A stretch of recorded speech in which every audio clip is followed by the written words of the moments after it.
మన ప్రభువును మన రక్షకుడైన యేసుక్రీస్తు నామమున మీ అందరికి వందనాలు. బాగున్నారు కదా? మీ అందరి కొరకు ప్రార్థన చేస్తూ ఉన్నా. దేవుని యొక్క సన్నిధి మీతో ఉండును గాక, దేవుని కృప మీతో ఉండును గాక. ప్రార్థన.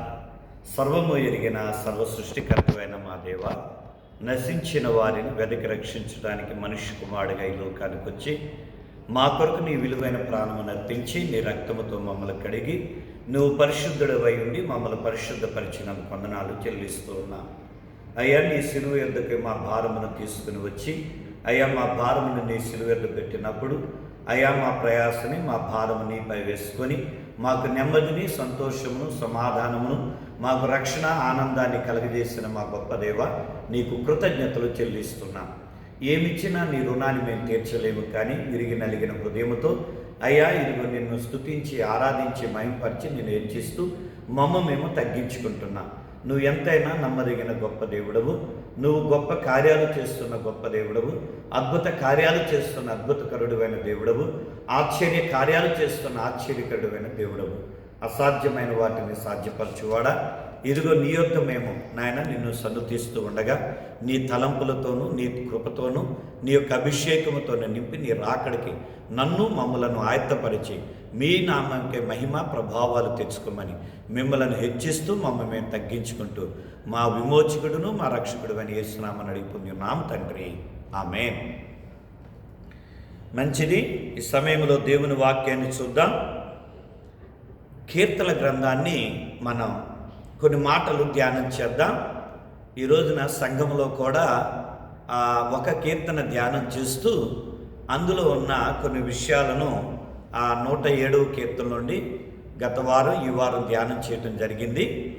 అయితే ఈ కీర్తన చదువుతూ ఉన్నప్పుడు ఒక మాట నా మనసులోకి వచ్చింది. దాన్ని వెంటనే ఒక బుక్లో పెట్టుకొని రాయటం మొదలుపెట్టాను. అదేమిటంటే మొదటి కీర్తనలో 2వ వచనములో ఈ మాట వ్రాయబడుతుంది. యెహోవా ధర్మశాస్త్రమునందు ఆనందించుచు దివారాత్రము దానిని ధ్యానించువాడు ధన్యుడు అని వ్రాయబడింది. దేవుడి మాట మన వినికిడిలో దీవించునుగాక, ఆమేన్. ధన్యుడు అనే మాట ఇక్కడ వ్రాయబడింది. అలాగే ధన్యులు అనే మాట కూడా వ్రాయబడుతున్నది. ఈ ధన్యులు అనేది ఆయా పుస్తకాల్లో మనం చూస్తాం. సామెతల్లో ఉంటుంది, అలాగే ప్రకటన గ్రంథంలో చూస్తాం. కొన్ని సందర్భాల్లో ఆయా పుస్తకాల్లో మనకు కనపడతాయి. కానీ కీర్తన గ్రంథంలో అత్యధికమైన సార్లు ధన్యత గురించి వ్రాయబడింది. ధన్యులు అనే మాట కీర్తనలో చాలా చోట్ల చదువుతూ ఉంటాం. అందుకనే ఈ 150 కీర్తనలలో ఎక్కడెక్కడ ధన్యులు అనే మాట ఉన్నది అని దాన్ని నేను ఆ రెఫరెన్స్ అధ్యాయంతో సహా రాస్తూ నేను వెళ్ళాను. అయితే చాలా చోట్ల ఉన్నాయి. దాదాపు ఒక 20 వచనాల పైన మనం చూడవచ్చు 150 కీర్తనలు. నేను లెక్క పెట్టలేదు, ఎందుకంటే ఇంకా ధ్యానం చేస్తూ ఉన్నాను కనుక. అయితే మొట్టమొదటి మాత్రం మొదటి అధ్యాయంలో ఉంది, ఆ తర్వాత 2వ అధ్యాయంలో కూడా ఉంటుంది. ఇలాగా ఆ అధ్యాయంలో క్రమంగా ఉంటుంది. ఒక్కోసారి ఒకే అధ్యాయంలో 2-3 చోట్ల ఉన్నది. అయితే ఇక్కడ ధన్యుడు అనే మాట వ్రాయబడింది. 2వ అధ్యాయము 12వ వచనములో 3వ లైన్లో వ్రాయబడింది, ఆయనను ఆశ్రయించు వారందరూ ధన్యులు. ఇక్కడ ధన్యుడు, ఇక్కడ ధన్యుడు, ఏకవచనం బహువచనాన్ని మనం చూస్తూ ఉన్నాం. అంటే ఒకటి నీవు దీవించబడతావు, వ్యక్తిగతంగా నువ్వు దీవించబడతావు. ధన్యుడు అనేది ఏకవచనం కదా, నీవొక్కడవే దీవించబడతావు. ధన్యులు అంటే దీవించబడేవారు. నేను ఎప్పుడైతే దేవుని వాక్యాన్ని అనగా దేవుని యొక్క ధర్మశాస్త్రాన్ని, ఆయన ఆజ్ఞలను పాటిస్తూ, ఆయన ఆజ్ఞలను నెమరవేసుకుంటూ, ఆయన వాక్యాన్ని నెమరవేసుకుంటూ, ఆయన వాక్య ప్రకారం నేను జీవిస్తూ ఉంటానో, ఆ వాక్యాన్ని బట్టి రాత్రి పగలు దాన్ని ధ్యానిస్తూ నెమరు వేసుకుంటూ ఆనందిస్తూ ఉంటానో నేను ధన్యుణ్ణి. అలాగే నాతో పాటు నా కుటుంబం కూడా చదివిందనుకో, వాళ్ళు కూడా ధన్యులే. మీరందరూ చదివారనుకో, మనం అందరం ధన్యులమే.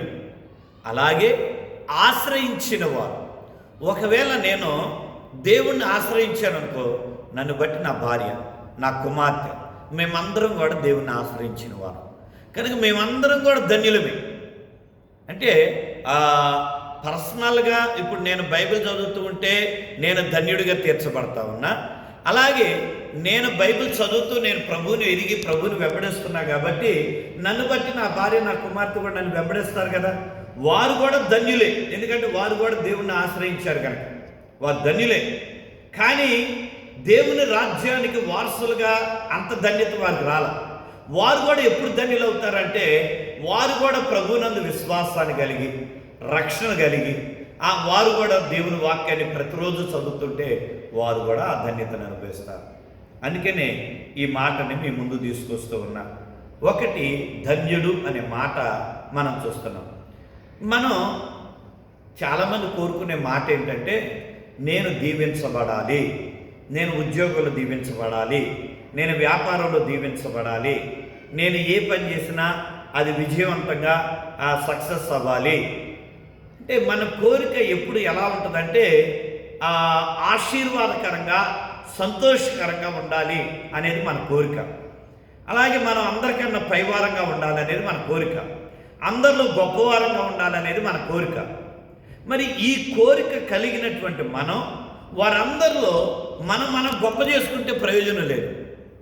నేను చాలా బలవంతుడిని, నేను ఏదైనా చేయగలుగుతా అని నేను చెప్పాను అనుకోండి, ఒకవేళ మనకన్నా బలవంతుడు రాగానే మన పిల్లిలాగా మ్యావ్ అనాల్సిందే, ప్రయోజనం లేదు దానివల్ల. అంటే నాకు డబ్బా కొట్టుకుంటే ఆ డబ్బా ఏదో రోజున ఓటిదని తెలిసిపోతుంది. ఎవరు చెప్పాలా? నిన్ను నీ గురించి నీ ప్రక్కన ఉన్నోళ్ళు చెప్పాలి, నీ పొరుగు వాళ్ళు చెప్పాలి. నీ మంచితనమైన, నీ ప్రేమైన, నువ్వు సహాయం చేసే గుణమైన, అలాగే నీ బలమైన, నీ ప్రార్థన జీవితమైన, నీ విశ్వాస జీవితమైన, నువ్వు దేవుని వాక్యాన్ని చదువుతూ నువ్వు దేవుని పరిచయంలో సహకరిస్తూ నువ్వు నమ్మకంగా జీవిస్తూ ఉన్నా, నువ్వు నమ్మకస్తుడు అని చెప్పాలన్నా ఎవరు చెప్పాలంటే నీ అంతటా నువ్వు చెప్పుకుంటే కాదు, నా అంతటా నేను చెప్పుకుంటే కాదు. ఇప్పుడు నేను ఈ యూట్యూబ్లో మీ అందరి ముందు నేను ఇన్ని గంటల ప్రార్థన చేస్తా, నేను ఇన్ని గంటలు మోకరిస్తా, నేను ఇన్ని గంటల బైబిల్ చదువుతా అని చెప్పుకున్నాను అనుకో, అది డబ్బా కొట్టుకుని ఉండవుతా. ఎందుకంటే రేపు దినాన్ని నువ్వు ఒకవేళ నా యొక్క కుటుంబస్తులో లేదా సంఘంలో ఉన్న వారితోనో లేదా పొరుగువారు నీకు ఎప్పుడని తారసపడినా, లేదా నువ్వు నేనున్న ఏరియాకి వచ్చి నా గురించి నువ్వు ఎంక్వైరీ చేసినా ఈజీగా తెలిసిపోద్ది. నేను ఎంత ప్రార్థన చేస్తానో, ఎన్ని గంటలు ప్రార్థన చేస్తా, ఎన్ని గంటల బైబిల్ చదువుతా, నేను ఎంత మంచోడు ఎంత చెడ్డోడు అనేది ఈజీగా నీకు అర్థమైపోద్ది. అప్పుడు నువ్వేమనుకుంటున్నావు, ఈ డబ్బా కొట్టుకున్నాడా అంటాను. ఏదో ఒక రోజు బయటపడాల్సిందని. కానీ దేవుని వాక్యం ఏం చెబుతుందంటే నీవు ఆయన వాక్యానికి విధేయత చూపించి ఆయన వాక్యాన్ని బట్టి నువ్వు ఆనందిస్తూ ఆయన వాక్యానుసారంగా నువ్వు జీవిస్తే ఆయన్ని నువ్వు హెచ్చిస్తూ ఉన్నట్లయితే నీ బ్రతుకంతా కూడా ఆయన నిన్నేం చేస్తాడంట, ఉన్నతంగా నిలబెడతాడంట. ఆమేన్, హల్లెలూయా. దేవుడు చెప్తూ ఉన్నమాట, నన్ను గణపరచు వారిని నేను గణపరుస్తాను, నన్ను తృణీకరించేవాడిని నేను తృణీకరిస్తాను. సౌలు ఏమనుకున్నాడు? గర్వించి నేను రాజునైతే దావీదును పొగడటం ఏంటి? దావీదు 10,000 మంది, రాజునైన నేను 1000 మందిని శత్రువులను సంహరించడం ఏంటి? నేను రాజును, నా గురించి కదా వీళ్ళు పాడాల్సిందని ఆయన గర్వించి ఆ గర్వంతో విషపు చూపు చూపించాడు. ఆ విషపు చూపు ద్వారా అతడు దేవునికి దూరం అయిపోయాడు, దేవుని చేత తృణీకరించబడ్డాడు, ఆ తర్వాత మనుషుల చేత తృణీకరించబడ్డాడు, తనకు తానే ఆత్మహత్య చేసుకొని చనిపోవాల్సిన పరిస్థితి తను తెచ్చుకున్నాడు తన గర్వం ద్వారా, తను హెచ్చించుకోవటం ద్వారా. మరి దావీదు ఏం చేశాడు? విధేయుడయ్యాడు, లోబడ్డాడు, ఎక్కడికి వెళ్ళిన దేవుని మాట విధేయత అయ్యాడు.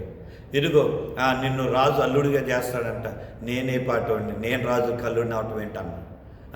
అలాగే దేవుడు అతన్ని రాజుగా అభిషేకిస్తే నా కుటుంబం ఏ పాటిది, నేనే పాటి వాడిని, నా యొక్క గోత్రం ఏ పాటిది, నన్ను రాజుగా చేయటం ఏంటి? ఎక్కడికి వెళ్ళినా తగ్గింపు.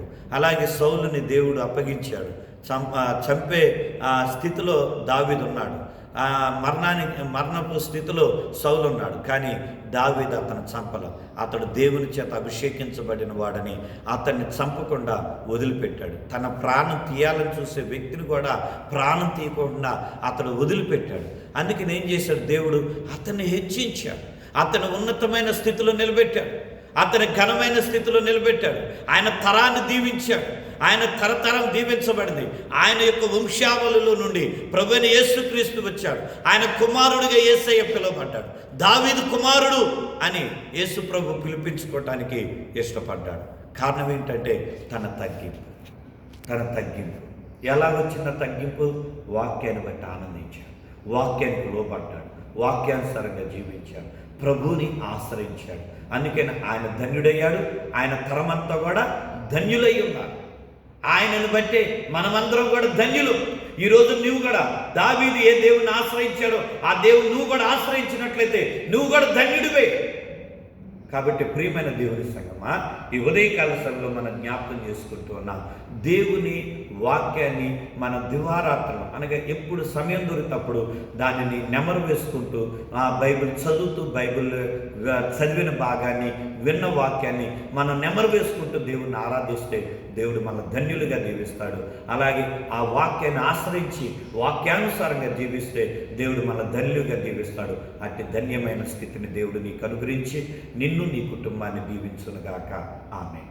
తండ్రి, నీ మహోన్నత నామాన్ని హెచ్చిస్తూ మా బిడ్డను ఏ పరిస్థితిలో ఉన్నా, ఎలాంటి ఇబ్బందుల్లో ఉన్నా, దూర ప్రాంతాల్లో ఉన్న వారిని, దూర దేశంలో ఉన్న వారిని, ఇదిగో నాయన మా తోటి వారిని మీరు దీవించండి. ఈ మాసము వారికి ఎన్నో ఆర్థిక అవసరతలు ఉన్నాయి.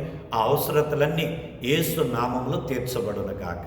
నీ నామమందు తీర్చి మీ సాక్షులు నిలబెట్టుకొని మీ నామానికి మహిమ, ఘనత, కీర్తి, ప్రభావాలు తెచ్చుకోమని మిమ్మల్ని హెచ్చిస్తూ మమ్మల్ని తగ్గించుకుంటూ యేసు పుణ్యనామంలో ప్రార్థించుకుని నామ తండ్రి. ఆమేన్.